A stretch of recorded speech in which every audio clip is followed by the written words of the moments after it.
Halo, selamat datang di Terjemah Yuk. Kali ini kita menerjemahkan buku bahasa Inggris kelas 11, halaman 109 lagi. 108 ya, sorry, maaf. Nah, ini active conversation. Kemarin sudah 107.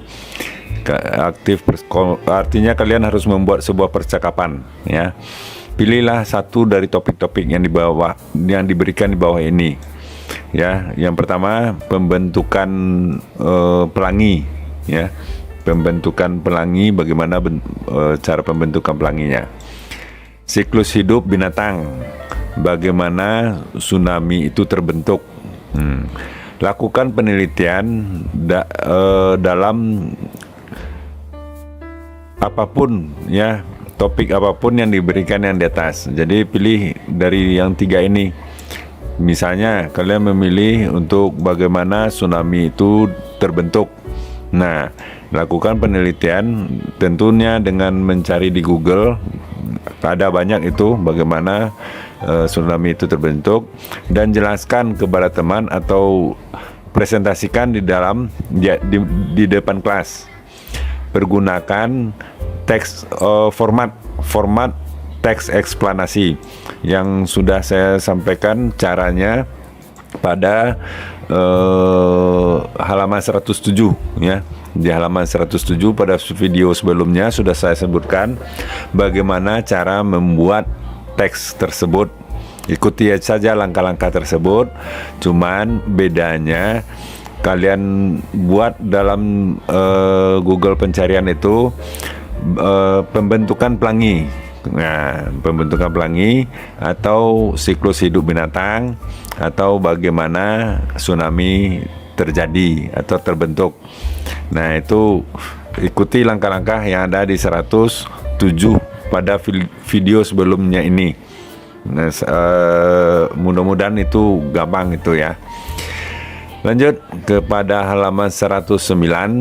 Ini kalian menulis sebuah teks eksplanasi. Nah, kita lihat petunjuknya. Tulislah sebuah teks eksplanasi dari beberapa topik yang diberikan pada percakapan, ya, aktif percakapan, latihan percakapan. Artinya pilihlah salah satu dari topik ini, ya, dari 3 topik ini yang akan kalian buat menjadi percakapan, ya, atau any topic of your choice, atau pilihlah topik apapun yang kamu sukai, ya. Bisa mungkin bagaimana membuat apa misalnya, atau bagaimana, atau kejadian alam, ya. Misalnya bisa jadi bagaimana hutan terbentuk, ya. Bagaimana misalnya apa lagi, banyak, ya, lautan terbentuk atau pulau-pulau terbentuk, ya, banyak, ya. Kalian cari di Google atau di internet, silakan. Pastikan kamu mengikuti susunan dari teks eksplanasi yang telah kamu pelajari pada building blocks. Jadi sama caranya dengan di halaman 107. Lihat video 107 lagi, ya. Kalau ini melalui percakapan, ini buat percakapan, ya. Kalau ini buat teksnya, ya. Nah, kalau ini cocok nih di 107, di video sebelumnya bisa kalian pelajari. Nah, kamu juga harus mengikuti proses penulisan. Apa proses penulisannya? Yaitu melakukan draft. Jadi kamu tulis dulu, tulisan pertama itu adalah disebut dengan draft. Setelah itu diedit, direvisi, diperbaiki, dan dipublikasikan.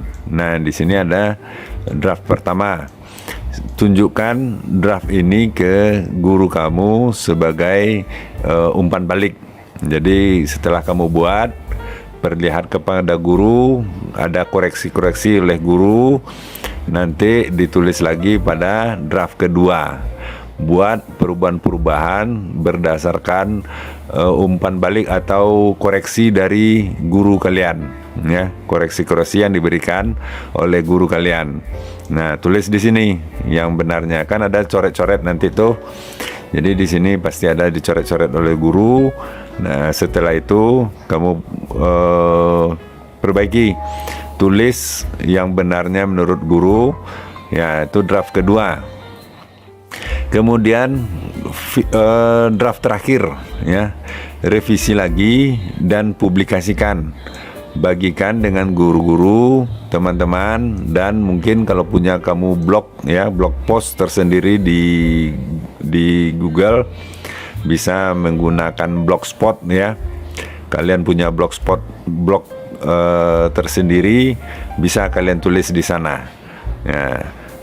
Nah, kalau kalian mempunyai blog sendiri, perlihatkan blog tersebut kepada guru, ya. Kalau kalian ingin belajar bagaimana membuat blog, silakan menggunakan Blogger. Cara membuat Blogger, ya, atau blogspot. Lanjut, nomor F. Mari berkontribusi atau mari berkarya atau berkontribusi, ya. Nah, ini kalian membuat video, buat sebuah video atau presentasi dalam bentuk PowerPoint, poster atau pamflet untuk mengedukasi orang-orang di sekeliling kamu atau di tetangga tentang pembentukan tsunami atau gempa bumi. Jadi kalian membuat sebuah video, bisa PowerPoint boleh, poster juga tidak masalah, atau pamflet. Jadi kalian itu untuk tujuannya untuk mengedukasi, ya, edukasi orang-orang. Nah, jadi memberitahukan bagaimana tsunami terbentuk atau bagaimana kejadiannya dalam gempa bumi. Nah, seperti itu. Nah, kemudian formative assessment. Nah, ini imbal balik tugas, ya. Kalian bisa lakukan ini, ya. Kalian isi, saya bisa melakukannya. Nah, selesaikan pernyataan-pernyataan berikut atau lengkapi, ya. Lengkapi pernyataan-pernyataan berikut. Yang pertama, hal yang paling menarik yang saya pelajari pada bab ini adalah apa? Itu tergantung kalian lagi, ya. Apa misalnya yang paling menarik, hal menarik yang kalian pelajari dalam bab ini. Yang kedua, bagian yang paling saya senangi, ya, saya senangi apa, ya, bagaimana. Jadi maksudnya apakah bagian big, apakah bagian apa lagi? F atau bagian E atau bagian A atau bagian ABC, D, E, F, ya, sampai F kalau tidak salah. Karena bagian G sudah jadi formative assessment. Yang ketiga, saya ingin mencari tahu tentang, ya, mungkin kalian bisa, ada beberapa topik yang diberikan di sini. Yang pertama itu gempa bumi, ya. Yang kedua kita lihat ini. Nah, pembentukan pelangi, ya, siklus hidup binatang, dan bagaimana tsunami terbentuk. Nah, bagian mana yang kalian sukai? Apakah gempa buminya atau mungkin bisa juga tentang materi pelajaran, yaitu bagaimana menuliskannya, mana yang paling kalian sukai, ya. Jadi di sana ada tugas-tugasnya, ya. Maksudnya ada poin-poinnya, ya, yang kan kalian mungkin kamu ingin mempelajari lebih dalam, ya, mungkin tentang tsunami. Mungkin kalian tinggal di pantai, kalian ingin mempelajari lebih banyak tentang tsunami, atau mungkin kalian sering di rumah kejadian gempa bumi. Nah, kalian bisa cari tentang gempa bumi atau gimana, nya. Atau suka dengan pelangi, bagaimana kalian pelajari, silakan. Nomor 4, bagian paling susah pada bab ini apa? Ya, apa bagian paling susah dalam bab ini. Mulai dari A sampai F ya. A, B, C, D, F, G ya, sampai F. Bagian mana yang paling susah? Silakan dan berikan alasannya sebaiknya. Saya ingin bekerja lebih keras pada bagian mana? Nah, biasanya nomor 4 dan nomor 5 ini berkaitan. Kalau paling susah ada kamu bagian A misalnya paling susah, atau bagian F paling susah, maka kalau bagian F itu adalah membuat karya. Nah, kalian harus lebih banyak lagi mempelajari bagaimana cara membuat sebuah karya, seperti membuat video, PowerPoint atau poster atau pamflet. Nah, itu hubungannya ke sana. Nah, berikut baca pernyataan-pernyataan di bawah ini dan checklistlah pilihan yang paling cocok untuk kamu. Nah, jadi yang pertama, tugas kalian adalah membuat checklist di sini. Kalau cocoknya paling cocok, ya. Kalau kurang cocok, maybe. Kalau tidak cocok sama sekali, itu not at all, ya. Nah, bab ini gampang dimengerti.